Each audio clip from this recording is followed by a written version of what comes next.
बहुत बहुत स्वागत है आप सभी का study with Swati YouTube channel पर। दोस्तों, आज के अपने इस वीडियो में हम बात करेंगे ईवीएस यानी पर्यावरण अध्ययन से यूपीटीटी 2021 के लिए प्रैक्टिस सेट। यहाँ पर प्रीवियस ईयर में किस तरह से क्वेश्चन पूछे गए थे यूपी टेट में, तो आज के इस वीडियो में हम इस पेपर को सॉल्व करेंगे। यहाँ पर आपको 15 क्वेश्चंस आज के इस वीडियो में देखने को मिलेंगे। इसके प्रीवियस वीडियो की बात की जाए तो हमने हिंदी जो है वो कंप्लीट करा दिया है। ठीक है, एक प्रैक्टिस सेट कंप्लीट हो गया है।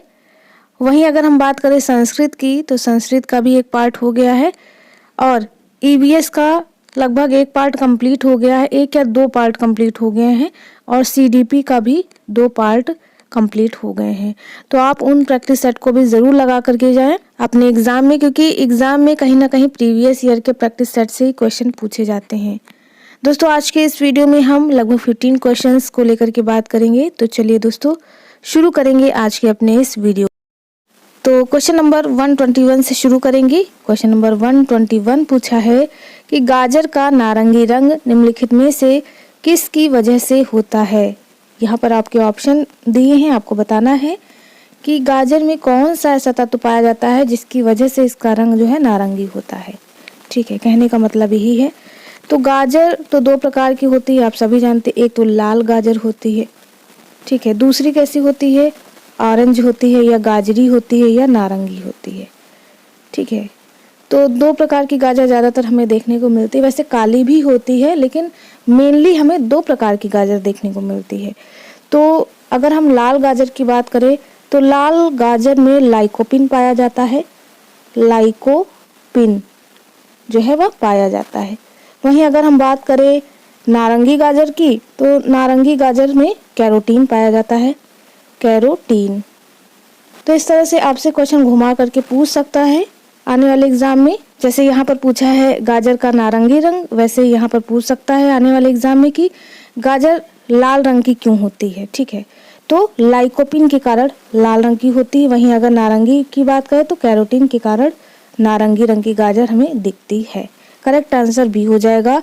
बढ़ते अगले क्वेश्चन की तरफ, जो कि है क्वेश्चन नंबर 122। क्या पूछ रहा है देख लेते हैं। 122 क्वेश्चन नंबर 122 पूछा है बीटी कपास है। बीटी कपास क्या है आपको बताना है। तो बीटी कपास की बात करें, करेक्ट आंसर यहाँ पर बी हो जाएगा, एक ट्रांसजेनिक पौधा। बीटी कपास एक ट्रांसजेनिक पौधा है जिसमें प्राकृतिक रूप से कीटनाशक उत्पादित करने की क्षमता होती है, जिस कारण यह स्वतः ही हानिकारक कीटों से अपनी रक्षा कर लेता है। यह गुण बैसिलस थुरिन जीन सीसी नामक जीवाणु की उपस्थिति के कारण होता है। ठीक है, तो यह हो गया बीटी कपास के बारे में इतनी सारी चीजें। तो इसका करेक्ट आंसर बी हो गया। बढ़ते हैं अगले क्वेश्चन की तरफ, जो कि है क्वेश्चन नंबर 123 पूछा है कौन सा वायुमंडलीय प्रदूषक अम्लीय वर्षा का मुख्य कारक है। तो आप सभी को पता है कि अम्लीय वर्षा का प्रमुख कारक क्या है।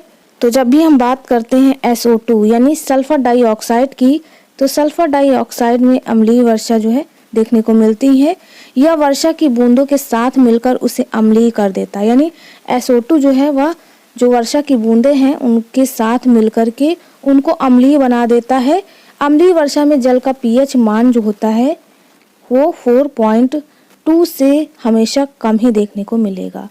तो इस तरह से करेक्ट आंसर यहाँ पर 123 का ए हो गया। बढ़ते हैं अगले क्वेश्चन की तरफ, जो कि है 124। क्वेश्चन नंबर 124 पूछा है निम्न में से कौन सर्वाधिक उत्पादक पारिस्थितिकी तंत्र है। तो 124 का करेक्ट आंसर जो है वह ए हो जाएगा, उष्णकटिबंधीय वर्षा वन, जिसे आप ट्रॉपिकल रेन फॉरेस्ट कहते हैं। तो सर्वाधिक उत्पादक पारिस्थितिकी तंत्र जो है वह उष्णकटिबंधीय वर्षा वन को कहा जाता है। करेक्ट आंसर ए हो गया 124 का। बढ़ते हैं अगले क्वेश्चन की तरफ, जो कि है क्वेश्चन नंबर 125 पूछा है कि सांप का जहर अत्यधिक संशोधित लार होती है जिसमें होता है, क्या होता है वो आपको बताना है, या सांप के जहर में कौन सा विष होता है वो आपको बताना है। इस क्वेश्चन का यही मतलब है। तो यहाँ पर अगर हम सांप के जहर की बात की जाए तो इसमें जो टॉक्सिन नामक विष पाया जाता है। ठीक है, ये सांप के जहर में अत्यधिक विषैला पदार्थ के रूप में होता है, जो कि इसकी लार में देखने को मिलता है। तो करेक्ट आंसर यहाँ पर 125 का सी हो जाएगा, जू टॉक्सिन। बढ़ते हैं अगले क्वेश्चन की तरफ, जो कि है 126 नंबर का। क्वेश्चन नंबर 126 पूछा है, कौन सी बीमारी दूषित जल पीने से फैलती है? तो यहाँ पर इस क्वेश्चन के आंसर की बात करें तो करेक्ट आंसर जो है बी हो जाएगा, टाइफाइड। टाइफाइड रोग जो है वह साल्मोनेला टाइफी नामक जीवाणु से होता है। इसे आंत का बुखार भी कहते हैं। यह रोग जो है वह दूषित जल से फैलता है, यानी दूषित जल पीने से यह रोग होता है ज़्यादातर। और वहीं अगर हम एड्स, एनीमिया और टिटनेस की बात करें तो यह विषाणु जनित रोग है। ठीक है, करेक्ट आंसर यहाँ पर बी हो जाएगा। बढ़ते हैं अगले क्वेश्चन की तरफ, जो कि है 127। 127 कह रहा है कि निम्नलिखित में से कौन सी ग्रीन हाउस गैस नहीं है इनमें से, तो आपको बतानी है। तो यहाँ पर 127 की बात करें तो इसमें से कौन सी ग्रीन हाउस गैसें हैं, पहले वो देख लेते हैं। तो ग्रीन हाउस गैसों में पहली है जलवाष्प। सबसे पहली जलवाष्प मानी जाती है, यहाँ पर लिखा नहीं है तो फिर भी आप ध्यान रखिएगा। जलवाष्प जो है वह ग्रीन हाउस गैसों में सबसे सर्वाधिक मात्रा में पाई जाती है। उसके बाद दूसरा है CO2 यानी कार्बन डाइऑक्साइड। तीसरा है N2O यानी नाइट्रोजन डाइऑक्साइड, नाइट्रोजन ऑक्साइड है, डाई नहीं। उसके बाद मीथेन यानी CHO4, ये है आपकी मीथेन। उसके अलावा ओजोन भी पाई जाती है। ओजोन यानी O3 गैस भी देखने को मिलती है ग्रीन हाउस गैसों में। जबकि यहाँ पर CO यानी कार्बन मोनोऑक्साइड जो है वह एक ग्रीन हाउस गैस नहीं है। करेक्ट आंसर यहाँ पर सी हो जाएगा। बढ़ते हैं अगले क्वेश्चन की तरफ, जो कि है 128। 128 पूछा है, इनमें से कौन द्विबीजपत्री पौधा है? द्विबीजपत्री और एक बीजपत्री पौधों के अंतर की बात करें तो एक बीजपत्री में मतलब एक ही फली देखने को मिलती है। ठीक है, एक ही बीज रहेगा, जबकि द्विबीजपत्री में काफ़ी सारे बीज आपको देखने को मिलेंगे। ठीक है, तो यहाँ पर पूछा है कि द्विबीजपत्री पौधा कौन सा है, वो आपको बताना है। तो यहाँ पर देखिए, गन्ना हो गया, केला हो गया, बांस, ये सब एक बीजपत्री है। जबकि जो सरसों है वह द्विबीजपत्री पौधा है। द्विबीजपत्री वे पौधे होते हैं जिनके बीज में दो पत्र यानी दो दल देखने को मिलते हैं। जैसे सरसों हो गया, चना हो गया, दालें हो गई, सोयाबीन हो गया। देखिए सरसों का पौधा आपने देखा होगा, उसमें फली ऐसे लगी होती है, उसमें कई सारे बीज देखने को मिलते हैं, तो वह द्विबीजपत्री पौधा होगा। इसी तरह मटर, चना, जो भी अलग अलग प्रकार की दालें देखने को मिलती हैं, सोयाबीन, इन सभी में ये सभी जो है वह द्विबीजपत्री पौधे कहलाते हैं। तो यहाँ पर 128 का डी हो गया। बढ़ते हैं अगले क्वेश्चन की तरफ, 129 की तरफ। 129 पूछा है, पौधों में जल का अधिग्रहण किसके द्वारा होता है? तो पौधों की बात करें यानी जल का अधिग्रहण किसके द्वारा होगा, तो पौधों में जल का अधिग्रहण जो है वह जाइलम के द्वारा होता है। वहीं आपको बताना है कमेंट द्वारा कि फ्लोएम किस में पाया जाता है, पौधे में या जंतुओं में। ठीक है, बढ़ते हैं अगले क्वेश्चन की तरफ, जो कि है 130 नंबर का। 130 पूछा है कि भारत का सर्वाधिक ऊंचाई पर स्थित हवाई अड्डा है। सबसे सर्वाधिक ऊंचाई पर स्थित हवाई अड्डा कौन सा है? इनमें से आपके ऑप्शन दिए हैं, आपको उनका आंसर करना है। तो 130 की बात की जाए तो 130 का करेक्ट आंसर जो है वह सी हो जाएगा, लेह हवाई अड्डा। भारत का सबसे ऊंचाई पर स्थित हवाई अड्डा लेह हवाई अड्डा है। इसकी ऊंचाई की बात करें तो 3250 मीटर है। लेह जो है वह जम्मू कश्मीर के लद्दाख क्षेत्र में स्थित है। ठीक है, इस तरह से इतनी सारी चीजें हमने जानी लेह हवाई अड्डे के बारे में। बढ़ते हैं अगले क्वेश्चन की तरफ, जो कि है 131। क्वेश्चन नंबर 131 पूछा है, वायुमंडल में 99% भाग पर किन दो गैसों का विस्तार है? यानी वायुमंडल में कौन सी दो ऐसी गैसें हैं जो अधिक मात्रा में देखने को मिलती हैं, यही आपका क्वेश्चन पूछ रहा है। तो 131 की बात करें, करेक्ट आंसर भी हो जाएगा ऑक्सीजन एवं नाइट्रोजन। नाइट्रोजन गैस आप सभी जानते हैं 78 पॉइंट समथिंग है इसका, इसके बाद 78 से 79 कंसीडर किया जाता है इसका परसेंटेज। ठीक है, इसी के बीच में आपका नाइट्रोजन गैस होता है।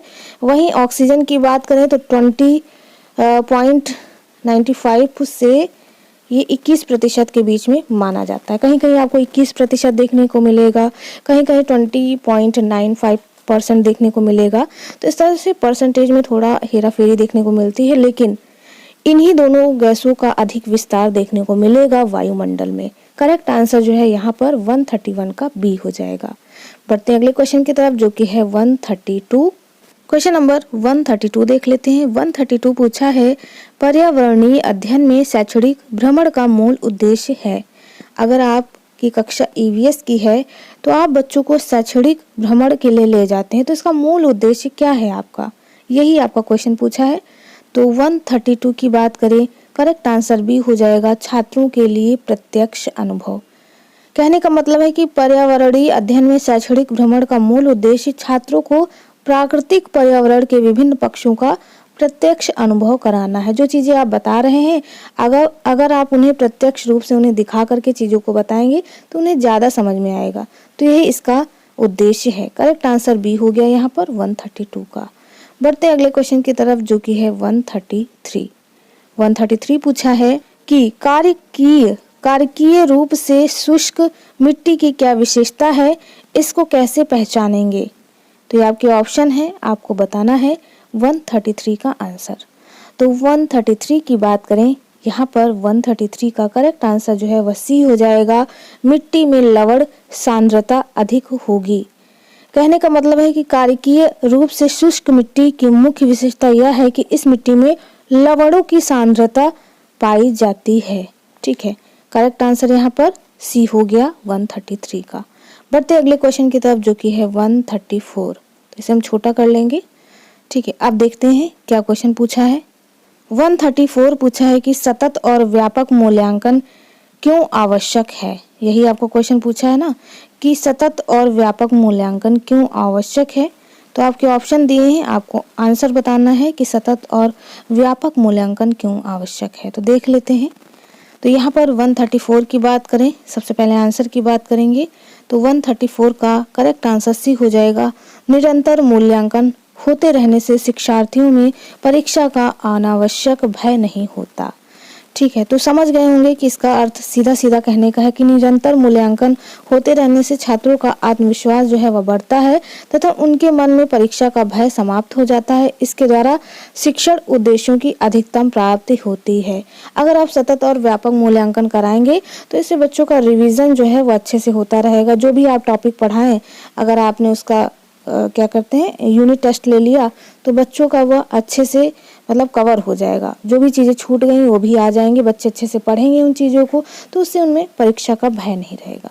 तो आई होप इस क्वेश्चन का आंसर आप समझ गए होंगे। बढ़ते हैं अगले क्वेश्चन की तरफ, जो कि है 135। क्वेश्चन नंबर 135 पूछा है, चरने वाले पशु वनस्पति को कैसे बदलते हैं। तो इसे हम थोड़ा बड़ा कर लेते हैं, अब ये विजुअल है अच्छे से। बताइए आप इसका आंसर कि चरने वाले पशु वनस्पति को कैसे बदलते हैं। तो 135 की बात करें, 135 का करेक्ट आंसर सी हो जाएगा, चुनकर चरना।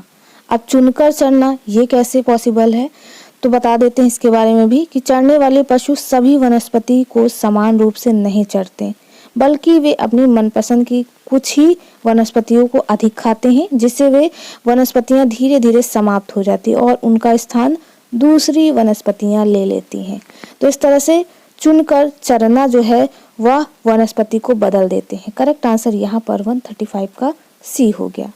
ठीक है, तो दोस्तों आज के इस वीडियो में हमने 15 क्वेश्चंस तक बात कर ली है। चूंकि हमें एक्सप्लेनेशन भी देना होता है चीज़ों पर, तो अभी 30 क्वेश्चंस हैं, काफ़ी टाइम हो जाएगा, हमें वीडियो भी लंबा नहीं करना है। तो दोस्तों मिलते हैं अपने एक नेक्स्ट वीडियो में एक नए टॉपिक के साथ। तब तक के लिए आप सभी का बहुत बहुत धन्यवाद। Thank you friends, keep watching and share to others.